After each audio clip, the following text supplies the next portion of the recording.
Hello and welcome back. In this video tutorial, you will learn how to create your table of contents in a systematic way.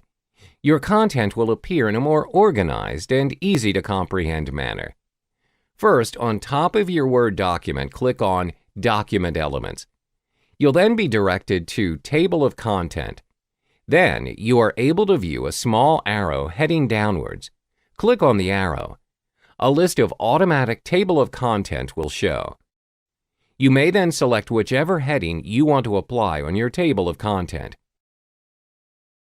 For this video tutorial, I'm selecting Classic as my heading. As you can see, your table of content is yet to be completed as there are no entries yet. Therefore, the next step is to insert entries to your table of content. I've already typed in 5 different sections to be inserted. You now need to click on the Home option on your document. Then head to Styles. Before you click on anything, make sure you highlight the first sentence or heading of your section. In this case, it's Creating Content. Select Heading 1. As you can see, our first heading is now enlarged and is formatted. Continue to apply the same rule to all of the different sections. Now, all of the first headings are prominent compared to the others. The next step is to highlight your second heading. When you've highlighted the subheading, head on to Styles and click on Heading 2. Your subheading is now formatted, but slightly smaller than your first heading. Apply the same rule to all the subheadings in your document. When you're done, each of your sections now have their main heading and subheading that is clearly distinguishable.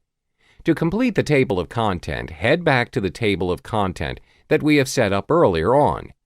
Then click on Table of and select Update Table. Your table is now linked to your headings and is completed. This is a very effective method to organize your content. In this video tutorial, you will learn how to create your ebook cover using a site known as canva.com. This is very easy to use, especially for beginners. The first step is to head onto the site and register for an account. You can either sign up with Facebook, Google, or email. When you've set up your account, you can then proceed to log into the site. When you have logged in, at the left-hand side of the site, click on Create a Design. You will then be directed to Popular Design Types, where there are various designs for you to choose from. As we are focusing on creating an ebook cover, select Ebook. On the ebook page, you are able to view a blank canvas in the middle. Then on the left-hand side, there will be several options such as Layout, Elements, Text, Background, and Uploads. First, let's explore Layout. This option includes various designs for your ebook cover. Next is Elements. This option has 9 different categories to customize your cover. This includes free photos, grids, frames, shapes, lines, illustrations, icons, charts, and I love Canva. Let's click on Free Photos, for example. There are many free photos you can choose from to insert your cover. For frames, you are also able to choose different frame types for your cover. Next is Text. Text provides you different designs for your fonts. This includes your heading, subheading, and body texts. Most importantly, many of them are free. For background, you can select any background of your choice to insert on your ebook cover. Last but not least is Uploads. Uploads enables you to upload your own images from your computer to create your cover. Now let's start creating our ebook cover by clicking on Layout. The design that you choose will appear on the blank canvas in the middle of the page. As you can see, there are layouts that are freely provided for you, and there are designs that you need to purchase. Now you need to select a design. When you've selected your design, you may also edit the captions on the cover according to your ebook content. For this video tutorial, I'll change the title to Learning to Create an Ebook on Your Own.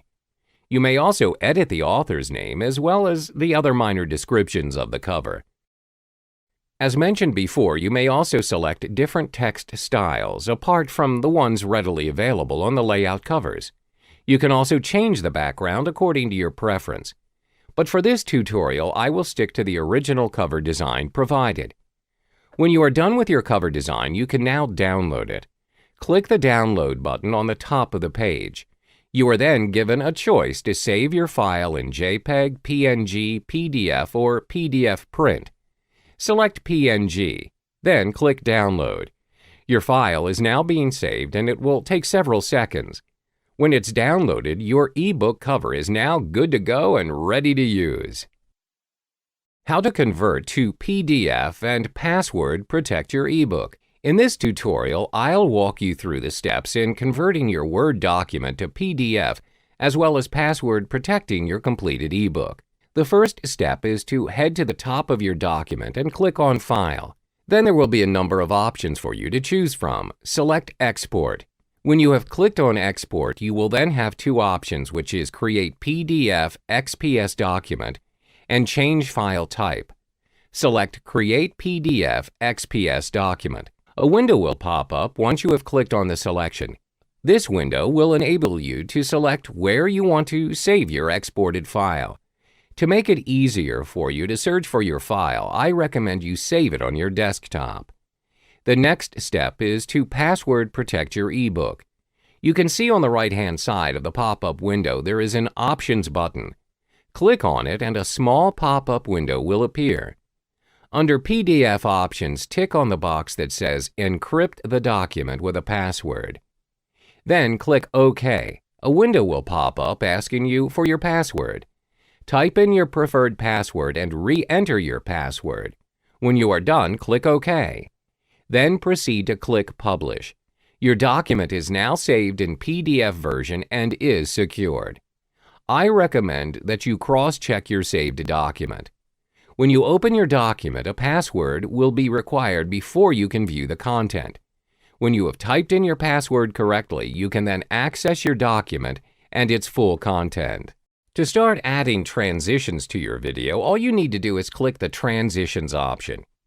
If you scroll down, you can see that Camtasia has a variety of transitions available for you to choose from. You can hover your mouse over it to see a short preview of each transition. Let's go with Fade. Drag the transition, and before you add it to the video, you can see that you can put it either at the beginning or at the ending of your video. For now, let's choose the beginning.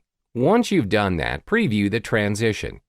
See how your video fades in from the beginning? But if you want to make the transition fade in longer, all you need to do is extend the transition like this. Now, as you can see, the extension allows the transition to appear longer and slower. Next, let us try putting another transition at the end of the video. Drag the fade through black transition and drop it at the end. Using the same technique, you can choose to extend the transition by dragging it within your video. Don't forget to preview it to see if it is to your liking. That concludes adding transitions to your video. For this part, I will show you how to edit your video. This includes splitting and cutting videos. Additionally, you will learn how to separate the audio from its video and adding new audio for the video. Let's get to it. Click Import Media and choose the recording that you've done previously with Camtasia. As you can see, that recording will be put in your media bin. To begin, just drag and drop the video to the timeline below. Most of your editing process will be done here in the timeline. You can click play to preview the recorded video. Before we begin editing, I would suggest you magnify the track by adjusting the magnifying bar here. You can also adjust the track height if you want a bigger view of your track. Moving on, say for example you want to cut the first part of the video. To do so, you need to split your video. Simply drag the tracker to the part where you want to split it, then click the Split option on top. As you can see, you just separated the first part of the video from the main video. To remove it, all you have to do is highlight on the split part and click Cut. There you have it. Now I'll show you how to separate the audio from its video while adding a new audio to your track. Right-click the video and choose Separate Audio and Video option. The newly appeared track you see here is actually the separated audio from your video. To remove it, just click on the track and cut it. With that, you've successfully removed the audio from its original video. Now it's time to add a new audio to your video. click on this plus icon and choose Import Media. Then from the pop-up box, choose the audio you want to use. Drag and drop the audio into the timeline and you are done. Continuing where we left off, I am going to show you how to remove background noises from your video. All you need to do is click the Audio Effects option. Over here you have some audio effects that you can choose from to manipulate your audio. To remove the background noises, just choose the Noise Removal option. Drag and drop the effects to your audio. As you can see, the effect is being automatically applied to your audio. Neat, right? That's all there is to it for the removal of background noises. In the next module, I'll show you how to apply transitions to your video. In this module, I will be showing you how to create your awesome content using Camtasia Studio. This will include editing, removing noises, creating transitions, and rendering your videos. Let's get started. Click Camtasia to run the program. To start, click Record on the top right screen, and a frame of what you want to record will pop up. This middle pointer allows you to adjust the position of the frame. What I want you to focus on is this box below it. Under the Select Area side, you have the option to do a full screen or a custom recording. Custom recording lets you choose your desired dimensions. On the right side is the recording inputs. Over here you can choose to turn on your camera while recording and also audio. Beside it is where you can adjust the volume of your audio. So make sure to adjust everything that I've mentioned before you start recording. You can do so by clicking the Rec button to record. Say for example you want to record this notepad. You need to make sure that it fits the frame. Anything outside of the frame won't be recorded. In the next module, I'll teach you how to edit your recorded video. Finally, it's time to render your video into a proper high-definition and readable video format. All you need to do is click Share and choose the Local File option. In the pop-up box, click the Custom Production Settings. I want you to focus only on these two options. It is the MP4 only for 720 pixels and the MP4 only for 1080 pixels. A high-definition content recording is a must for all kinds of videos you want to create. That is why these two are the best options out there. For this tutorial, I'm going with MP4 only for 720 pixels. Moving forward, label your production or project name. Don't forget to choose the destination folder on where you want to save it. Then click Finish. As you can see, a progress bar showed up. Wait for it to finish rendering and you will be notified that your production is complete. Click on Open Production Folder to look up on your video. There you have it. You've successfully recorded an on-screen content video and rendered it to MP4. Your content is now ready to be uploaded and shared across multiple platforms. In this module, I'll be showing you how to record your PowerPoint slides into a video format. Once you've prepared all your slides, what you need to do is click on the File tab and choose Save and Send. From there, look for Create a Video option. Choose the Computer and HD Displays out of the remaining three options here. I would recommend you to choose the first one because that's the size you would want your videos to be. For this option, you can choose to not use or use a recorded timings and narrations depending on your content. I'll choose the first one for this example. Also note how you can set the default transition speed on each slide. Let's just go with 3 seconds for each slide. Click Create Video, choose your file destination, rename it, and start saving the video. As you can see, the default video format is in WMV. Not the best video format out there, but we're going to change it later in this module. There you have it, you've recorded your slides into a video. For this section, I'll show you how to set your PowerPoint slides to a high-definition landscape mode. Click the Design tab. From there, click on Page Setup, and a window box will pop up.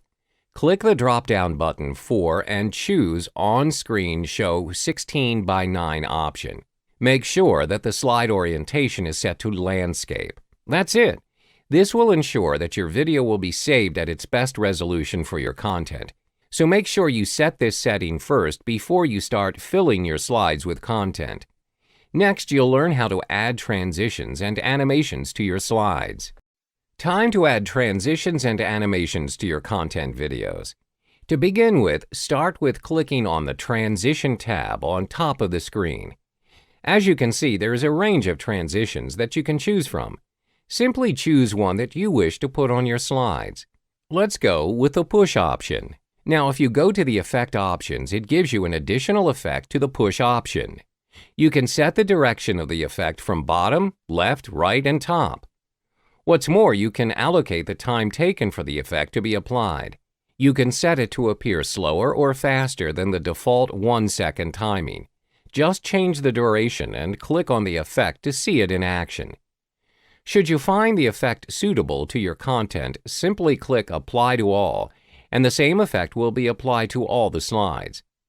That sums up the creation of transitions to your slides. Now it's time to add animations to your text. First of all, click on the text box. Next, look for the Animation tab on top, and a set of animation will be shown. Pick any animation that you would like to use for your text, for example, fly-in. Similarly, the Effect option is available if you want to change the direction of the animation. In addition to that, click on the Animation pane. If you have more than one animation in a slide, you need to arrange the sequence to show which comes first, second, and so on. For example, you would want the first animation to start with Previous, meaning the text will appear automatically after the whole slide emerges. You can set its individual timing and delay if you want to. Let's add another text animation. Choose an animation for the next text box and watch how the right pane adds its sequence at second. Finally, set it to Start after Previous. This will allow it to appear automatically after the first appearance. That is how you add transitions and animations to your PowerPoint slides. In this module, I'll be showing you how to edit both images and background images for your slides. Keep in mind that both have different purposes for your content, and that includes editing them. First, I'll show you how to add and edit images. Simply click on Insert from the tab and choose Pictures. A new window will pop up, prompting you to choose the picture that you want to use. Once you've chosen a picture, it will be added to your slide. To edit the picture, all you need to do is click on the picture, and as you can see on top of the screen, a new tab, Format, appears. If you click on that tab, you will get to see all the editing options available for you to choose from. You can do picture corrections, colors, and add artistic effects under the Adjust section. Once you've chosen the adjustment you want to make for your picture, click on the option and it will be applied instantly. Additionally, you can style or frame up your picture using the Picture Style section. As you can see, there is a range of styles that you can choose from. You can hover your mouse to any styles to see a quick preview of it. Let's go with this one. Additionally, you can also add borders, effects, and layout to your picture. Border gives an outline to the picture using different colors and lines to it. Effects, on the other hand, adds a visual effect to your picture, such as giving it shadows, reflections, glows, and 3D rotations. Finally, layout. Choosing a layout means you'll convert your picture to a built-in smart art graphic that can arrange, caption, and resize the pictures easily. Next is the Arrange section. This section helps arranging your picture to move either forward or backward. For example, if you have a text to be put up on top of your picture, click on the picture and send it backwards. This will automatically put your text forward instead of your picture. Next and final section is the size. If you ever need to crop your picture, click Crop and adjust the picture the way you want it to be cropped. You can also adjust the height and width of it using the arrows here. That is how you edit and format a normal image. Background image, on the other hand, differs from normal image. To see the difference, right-click on any slide and choose Format Background. From the options given, you can fill your slide background using a solid, gradient, picture, or pattern backgrounds. Say, for example, you want to use a solid fill as your background. From the window, choose your desired color and click Apply. See how it applies to the chosen slide? If you want to use this color for the rest of your slide, you can just click Apply to All from the previous box, and the rest of your slides will change accordingly. This technique also applies to the rest of the background fill options, be it patterns and pictures. There you have it. In the next module, I'll show you how to edit your text to give it a more compelling effect to your content. Previously, I taught you how to edit and format both image and background image for your content. Now, I'll show you how to add some text effects to your content. First off, click on the text box of your text. From there, you can see a new tab called Format appear on top of your screen. Just like the previous module, in the Format tab, you'll get to see all kinds of editing sections available for your text. Since we only want to edit the text directly, we will be focusing on the Word Art Styles section. If you scroll down to it, you can see all kinds of instant text styles. Let's try choosing one. Note how once you've chosen the one that you want, you can see an immediate change to your selected text. Just like what you did on the previous module, you can edit the text further using the text fill, text outline, and text effect. Utilize all three options to get the best result for your text. For now, let's add a 3D rotation to the text. Go to Text Effect and choose 3D Rotation. Pick one of your preferred effects and apply it to the text. That's how you style up your text. At this point, you've mastered both image and text editing skills for your content video using PowerPoint. For the next part, I'll show you how to add audio and video to boost your content. Welcome back. In this module, we're going to insert audio and video to your PowerPoint slides. First of all, for video, all you need to do first is to click on the Insert tab. Then, to the far right, click on the Audio button. Choose Audio from File to start importing your preferred audio from your computer. Once you insert the audio, a speaker and controller icon will appear. You can drag the icon to any position in slide. That's about it for adding audio. For video, go to the same Insert tab, look for Video and click Video from File. Choose your desired video and resize it to fit your slide. Just click the Play button if you want to review the video. That's all for adding audio and video to your PowerPoint slides. Finally, in the next module, we're going to convert your default PowerPoint video format to a higher definition video format. We've reached the final module on creating content using PowerPoint videos. Previously, when you saved your PowerPoint project to a video, it will automatically be in WMV format. Personally, this is not a reliable video format. The video format that I would suggest you use is MP4. It is high definition and works amazingly across multiple platforms, both online and offline. For this purpose, we're going to use a free converting software called Any Video Converter. First, click the Add or Drag Files and choose the WMV PowerPoint video. Then you need to change the video format output. Click the box besides Convert Now and scroll all the way down to find Customized MP4 Movie. This is the option that you need to choose. Next is the video size. Below the preview panel is the basic settings box. Click on the video size and make sure that it follows the original size of your video. In this case, it is 1280 by 720. Don't forget to set the output folder of your video. If everything is in order, click Convert Now. Depending on the size of your video, the time taken for it to be converted will vary. As you can see, once your video has been converted, it is now in MP4. Congratulations! You successfully created a fresh new content video using only PowerPoint slides and converted it to MP4 video format. In this video, I'm going to show you how to record sound in MP3 using the built-in sound recorder and Audacity. Usually, when you record sound for voiceovers, you can use the built-in sound recording software, or you can download the Audacity software free online. First off, let's record sound using the sound recorder.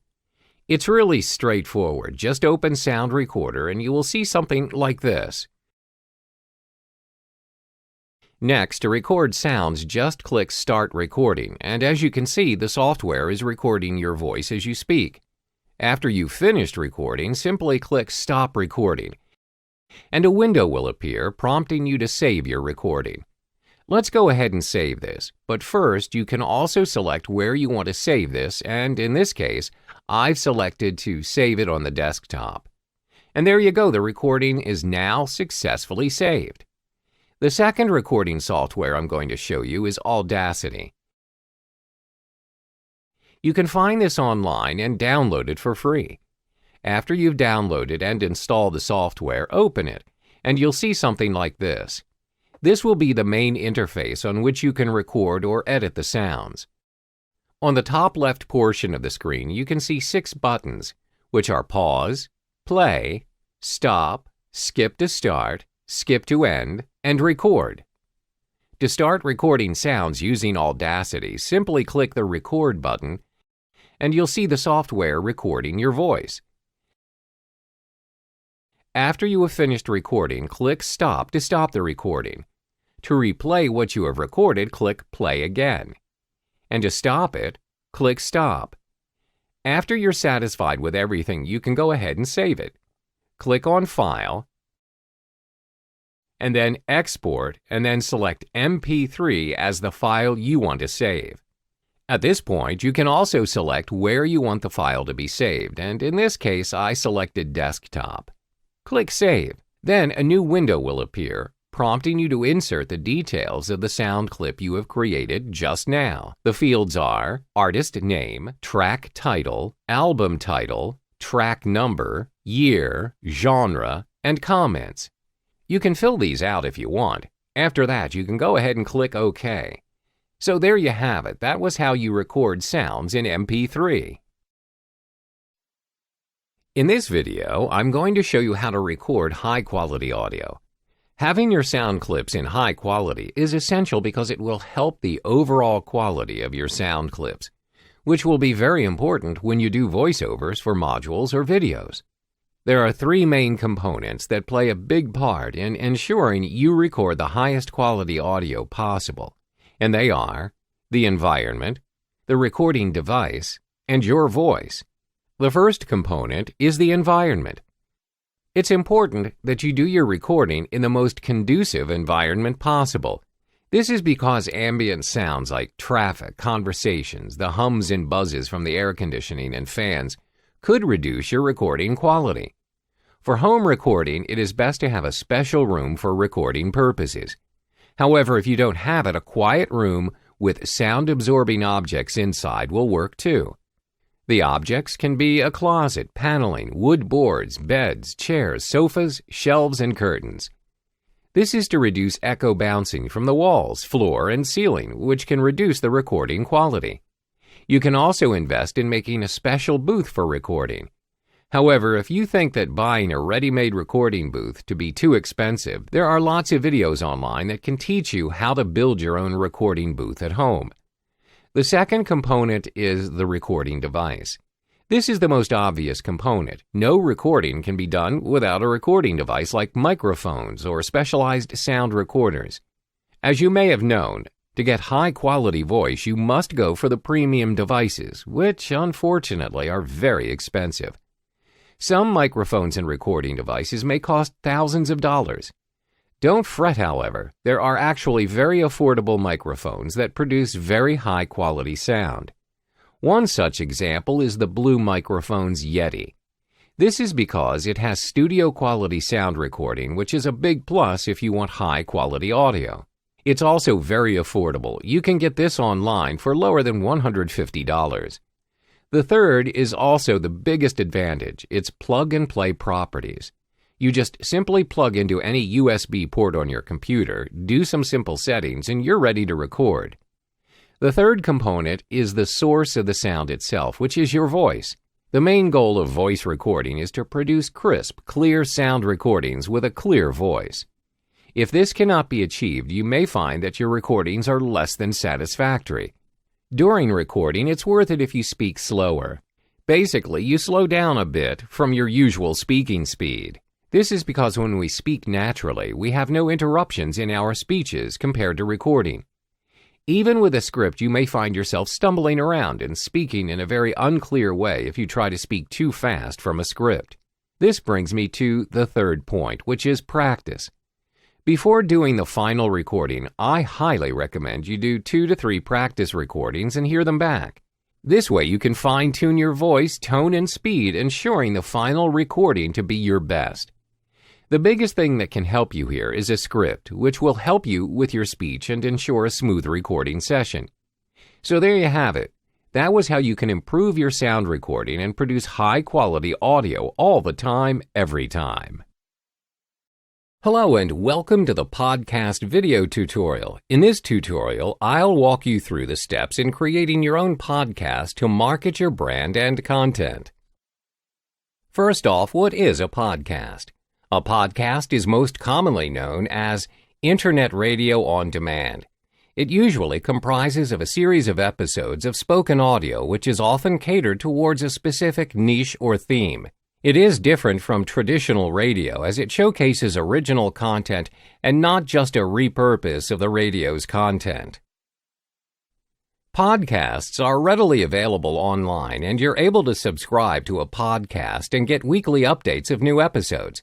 This can be done via the podcast app on your phone, or you can even browse the podcast sites via desktop. You may listen to the podcast anywhere when you have downloaded the podcast series. How to start your own podcast? Starting up your own podcast is not impossible, but it does take some time for beginners. Bear in mind that it's not just simply audio recordings. You need to be committed and consistent in order to generate a loyal following, as well as producing valuable content. In order to produce quality content, you also need suitable equipment to start your podcast. The first equipment you need is a good quality microphone. This is important as you would want to produce crystal clear audio. Therefore, I recommend the Blue Yeti microphone. The Blue Yeti's quality is rich for its cost as compared to other microphones available out there. However, if you're just starting out, any microphone at hand would do, but make sure you're able to produce good audio. The second most important equipment is a computer. Any Windows computer or Mac would work fine to record, edit, and upload your audio recordings. The third equipment you need is an audio editing software. For beginners, I recommend Audacity as it is a free open source program. There are other options to choose from out there, but the license fees can get quite costly. When you have all the suitable equipment at hand and you've recorded your audio, you will then need to search for a place to host your podcasts. This step is crucial as it enables your podcast to be showcased on directories and apps. Where can you host your podcasts? There are a number of places to host your podcast. 1. SoundCloud. You can host your podcast on SoundCloud for free. The good thing about SoundCloud is that you can publish your audio almost instantly on the site itself. This makes it easy for you to share your podcast on various social media platforms. 2. Podbean. Podbean provides multiple platforms for hosting. The service also has its own iOS and Android app for listing. 3. Podomatic. This site is very user-friendly and offers free hosting with a sufficient bandwidth and storage for podcast beginners. There's also a pro option that allows you more bandwidth. 4. Amazon S3. Amazon S3 does offer a free plan, but your storage is quite limited. They offer a paid service, which is dependent on the storage and bandwidth you use. When you have hosted your podcast, you can now search for directories to get your podcast listed on. There are various platforms where you can get your podcast listed. However, most podcasters will recommend that you get listed on iTunes. iTunes is the most popular directory and has the largest reach as compared to the other directories. Welcome back. In this video tutorial, I'll walk you through the 5 tips to create compelling podcasts. There are 5 tips to produce unique, quality audio content. 1. Focus on your niche. 2. Choose a strong name. 3. Create a cover image. 4. Insert theme music. 5. Add podcast chapters. Firstly, focus on your niche. As you may know, there are various existing podcasts out there. However, you do not need to create an entirely new podcast even though most of the topics are already covered. All you need to do is repurpose and have your own spin of the topics. Make sure you identify your niche as well as your audience. It's better to be as specific and clear as possible on what you want to venture into. For instance, if you choose to create a podcast on internet marketing, you may focus your podcast on how to be a successful internet marketer. The second tip is to choose a strong name for your podcast. The name you choose for your podcast is important as your audience will search for your podcast using it. It also reflects exactly what your podcast is about. Thirdly, you need to create a cover image for your podcast. This is the first thing your audience will see once they come across your podcast. Therefore, it must be captivating enough to attract their attention. An image is also required if you wish to list your podcast on the iTunes directory. Make sure that your podcast cover is also related to your content. The fourth tip is to insert theme music. This will make your podcast more memorable to your listeners. You may access free tunes for your podcast on sites like Free Music Archive and Vimeo's Music Store. The fifth tip is to add podcast chapters.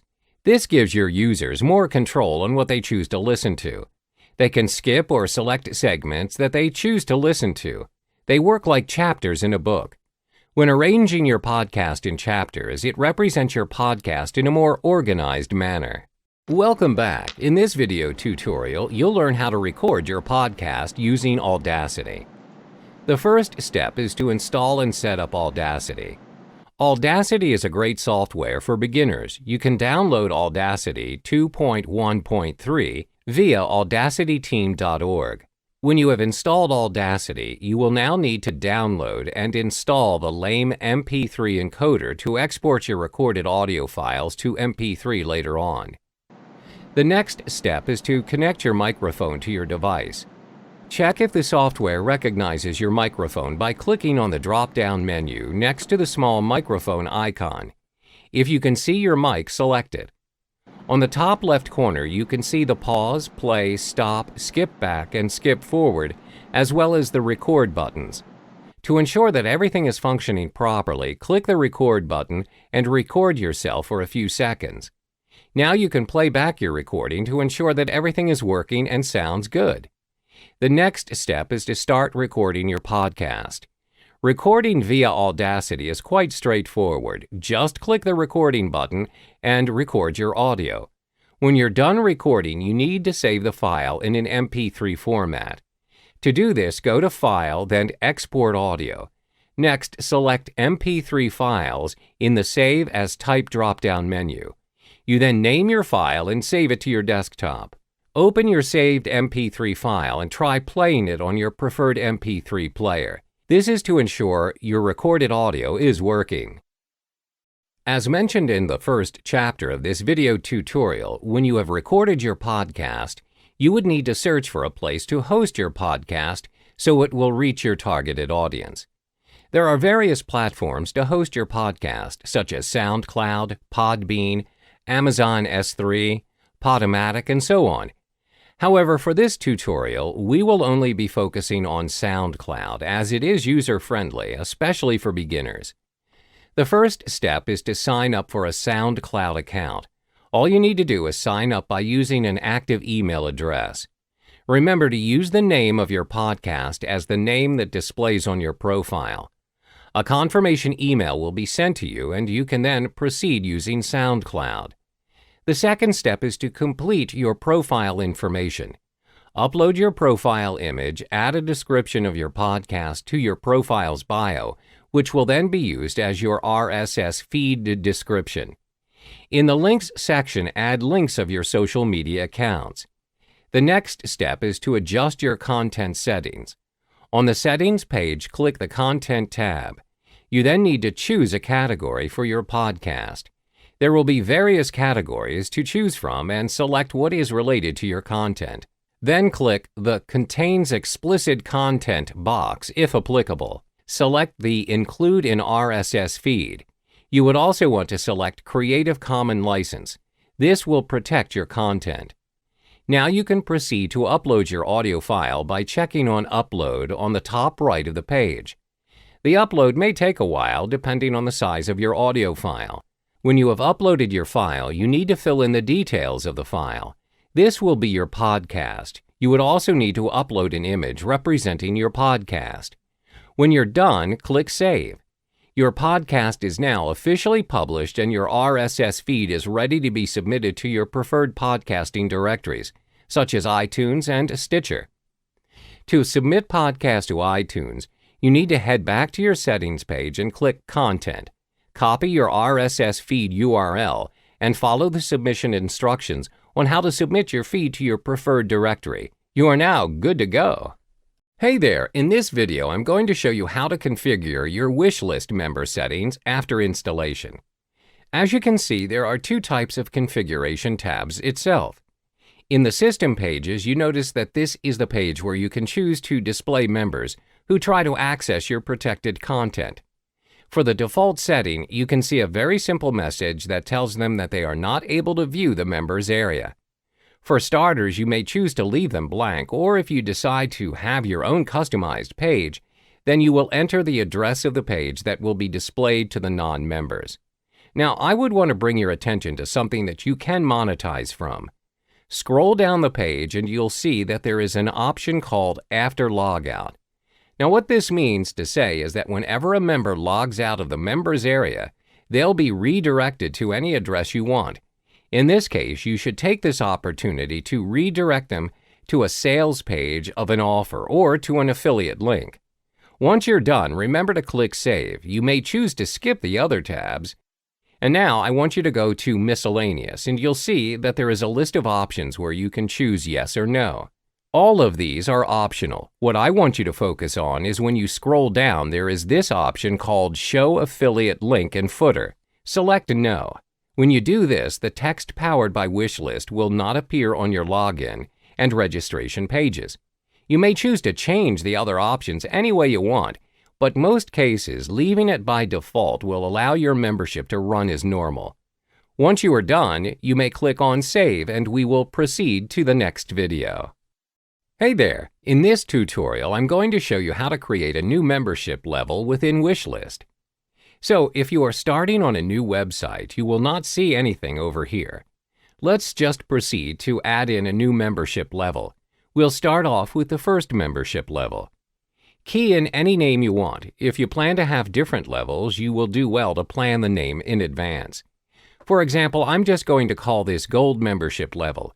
As you can see on the next column, your registration URL has already been created for you. You can choose to name it however you want, but I recommend you just leave it as it is, so it will be harder for people to guess your registration address. The next step is your redirects. How After Login works is that whenever a member logs in, he or she will see an existing web page of your choice. You can choose to leave this by default, or if you have already created a web page that you want your audience to see first, you can do so. I want to let you know that this is a good opportunity to show a one-time offer if you have any, and this will give you a chance to make money. The next part is called After Registration. This is the first page your member will see as soon as he or she signs up.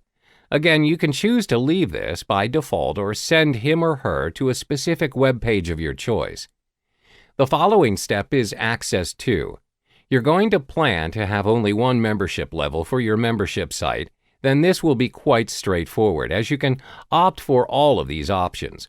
Or you can just choose to leave these alone if you used to have different membership levels that have access to different pages in your website. Moving on is the length of subscription. If you are doing a monthly membership site, then it will make sense to put in every 30 days. When the payment does not go through, the membership will expire by itself. You must set this up with your payment process, which you can complete through the Integration tab, which will not be covered in this video. Alternately, if this is going to be a lifetime membership where your customer pays only once to have access to your membership site permanently, then you'd want to opt for the No Expiration Date. Now let's have a look at Advanced Settings.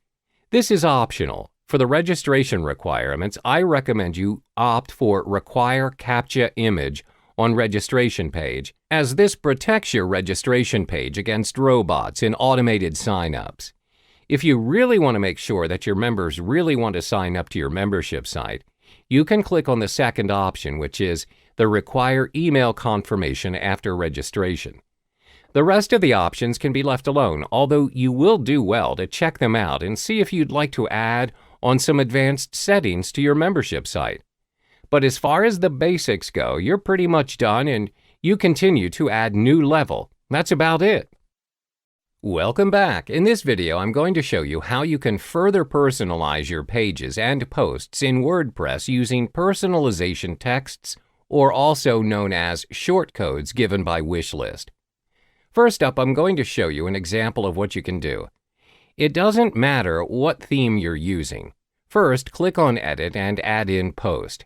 Again, this is just an example. What I want to draw your attention to is there is a section here called WLM Shortcodes. When you pull down this menu, you will see that there are shortcodes. Then there will be a list of shortcodes where you can further add into the content of your website. For example, WLM underscore first name and WLM underscore last name means that your member's first name and last name has already been added into the membership site. Another element you would want to focus on will be the WLM underscore login form. You can choose to put this anywhere on the page in the widgets. Therefore, whenever someone logs into the membership site, the page will be further personalized. So here's an example. I'm going to add in a short code, which is the WLM underscore first name. Now I'm going to click Update or Save and view the page. As you can see here, the name of the member is already embedded into the page. This is good for you as it allows your membership site to be widely personalized, as well as giving a better experience to your members. Hello and welcome back. This video tutorial will teach you how to protect your pages. When you have your contents ready to go in your WordPress site, the next thing you would want to do is to tag the pages. That's the purpose of having this membership script.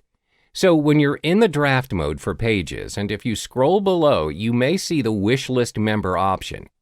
The default setting is listed as No, do not protect the content. Non-member can access it. Therefore, anyone can access it. This page is meant for paying members only, so the next thing you would want to do is opt for Yes, protect this content, members only.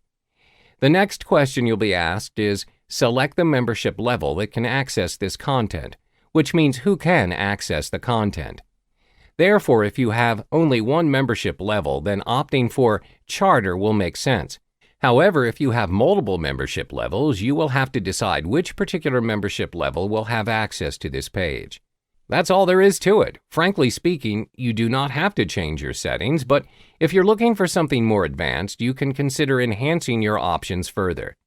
Once you've updated your page, it'll be protected and no non-members can view this page. Hello and welcome to the Physical Publishing video tutorial. In this tutorial, you'll learn how to produce your CD using Kunaki.com. Kunaki is a free site provided for free which specializes in print-on-demand CDs and DVDs for audio, video, ebooks, games, or data. The first step is to type in Kunaki.com, and you'll be directed to their homepage. Then you click on Customer Login on the right-hand side of the page.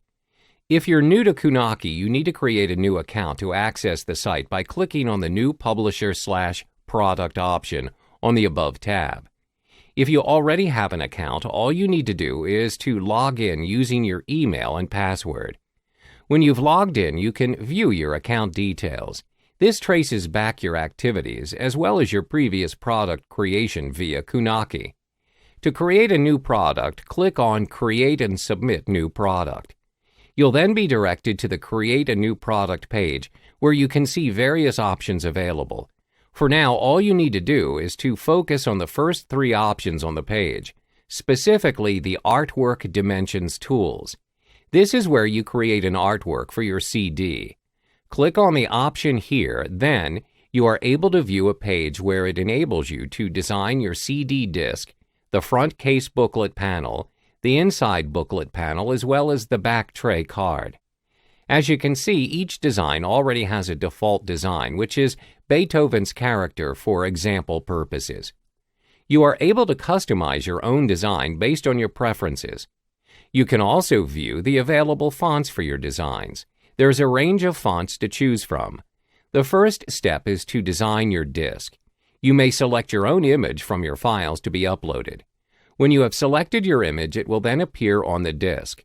You can then adjust the image by zooming in and out or adjusting it to the left or right. There's also a reset button to start again.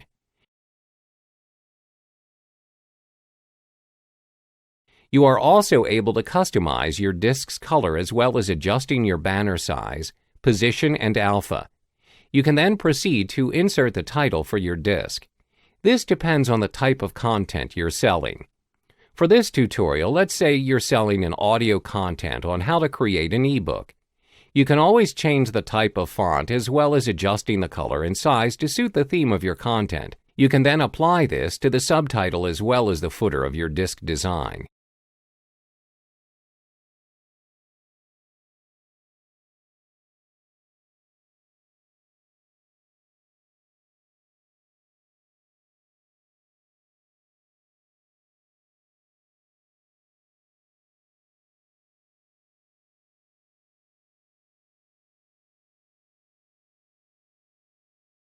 The same steps are applied to Step 2, Step 3, as well as Step 4 of your CD case design.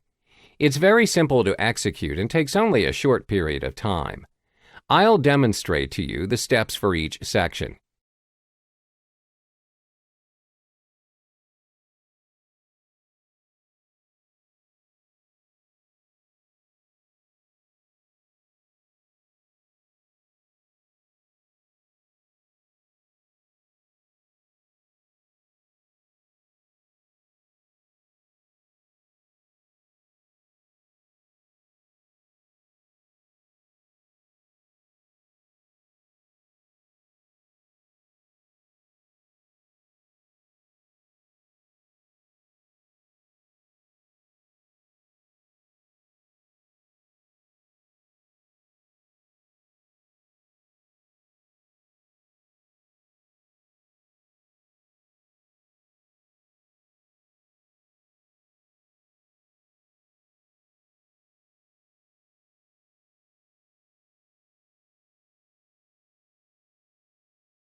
When you are done with all of the designs, you can now download them one by one.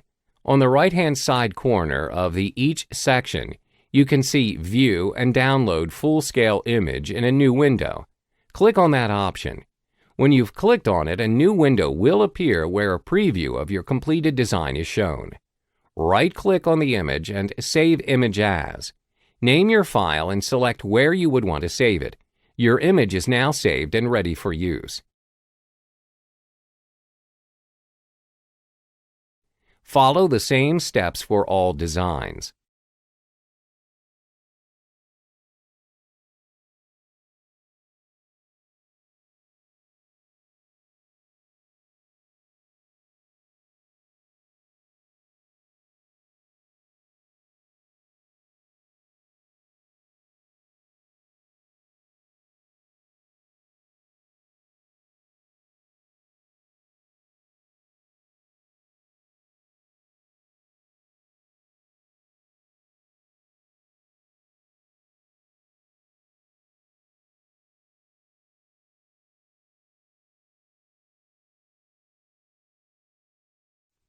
When you're done, you need to log back into your account on Kunaki.com for the next step.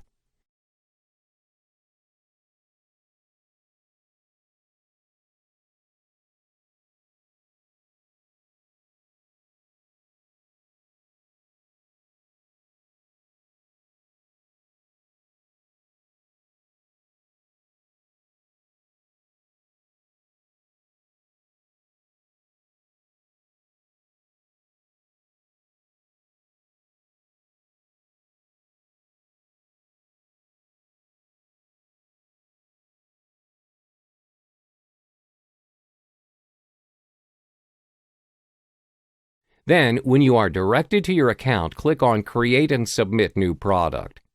On the next page, you'll need to select which type of audio file you're going to create. Select Audio CD that will play on all CD audio players. You may upload your audio files that are in WAV, MP3, AAC, WMV, and M4A and other formats. The next step is to ensure that you select a jewel case for the type of case and select CD for the type of disc. You can then click on Upload Audio Files and Artwork to start creating your product. You are then directed to the New Product Submission page. This is where you need to upload the disc designs that you have created and saved earlier on. You'll do this step by step.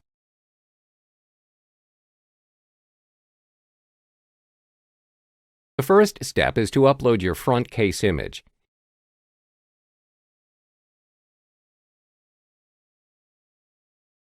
This is followed by the inside case sheet and the disc image.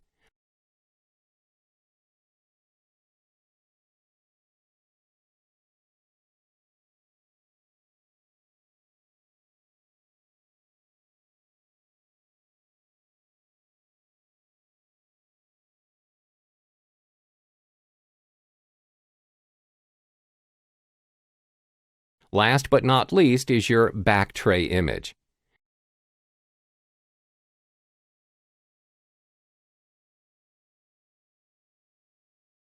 When you've completed all of the steps, you will then need to upload your audio files.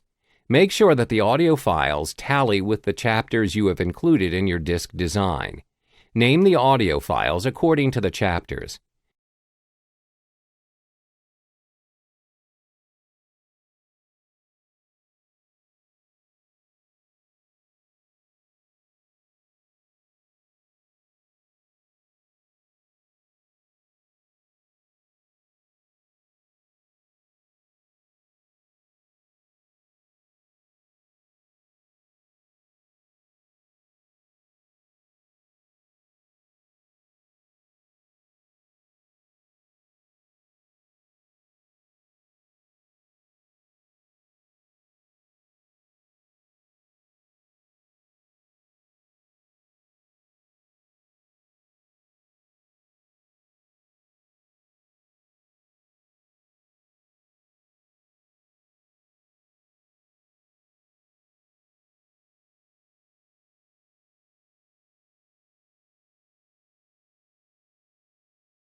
The final step is to enter your product information.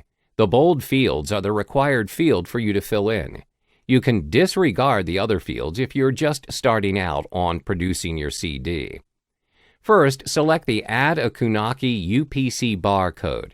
Then add in the title and subtitle of your content.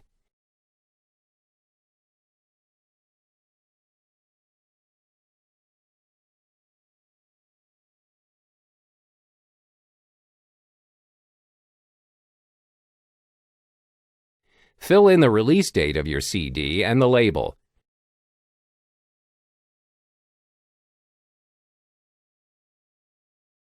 When you've completed all the required steps, you need to upload your CD designs as well as audio files by clicking on the Upload button.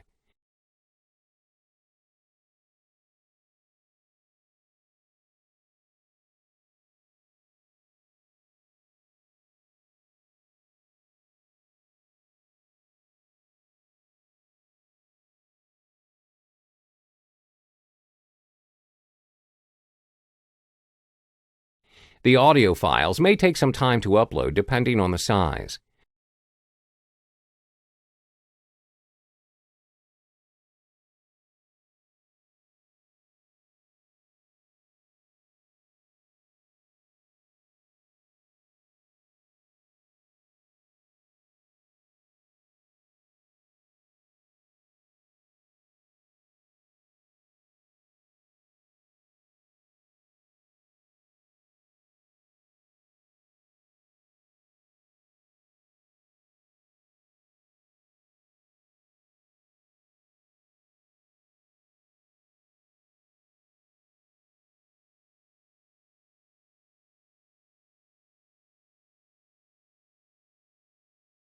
When the files are uploaded, you can now click Submit Product.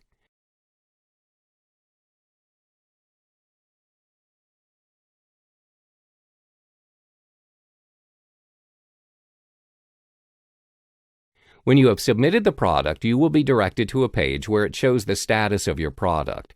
It may take a couple of minutes for the completion of your product. When your product is ready, you will be notified through the page as well as via email. Then you would need to log into your account to complete the payment process.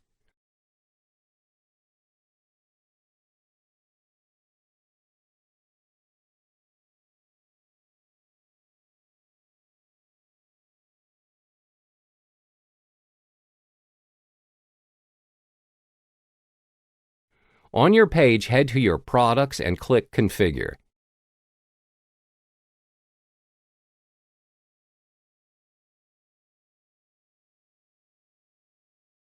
You'll be directed to another page where you can request to order your free review copy. This is important as you will have an idea of how your product will appear and make tweaks along the way. All you need to do is fill in your details.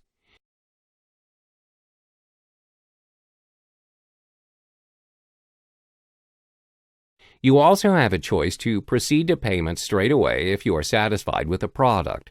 Click on Order Your Product. A preview of your product with its details will be shown to you.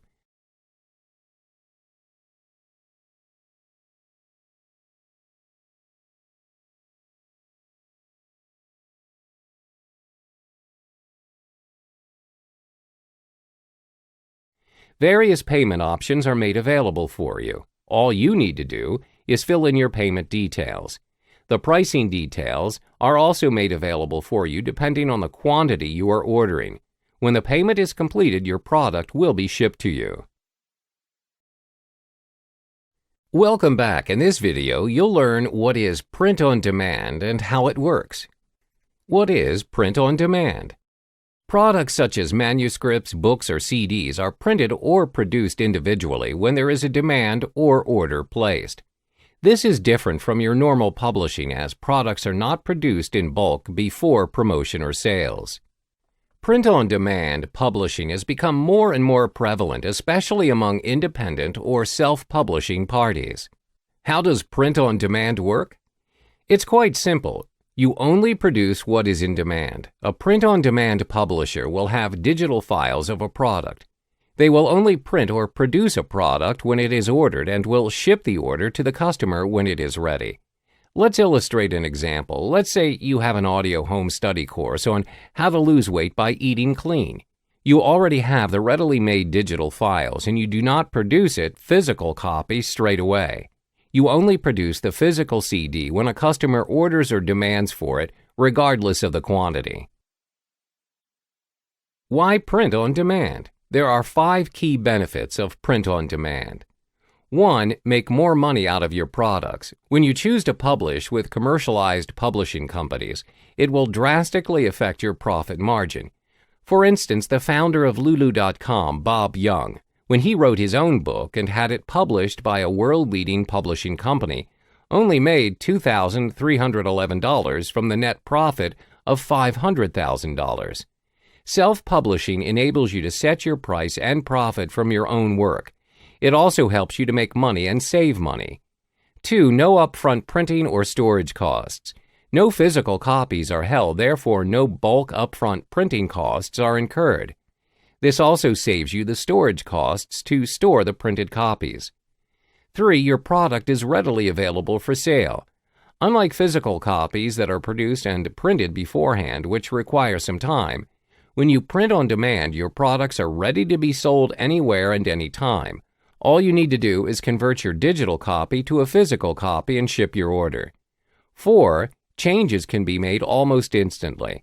When you detect an error or you need to improvise your content, you can easily make changes as you are dealing with the digital copy of your product.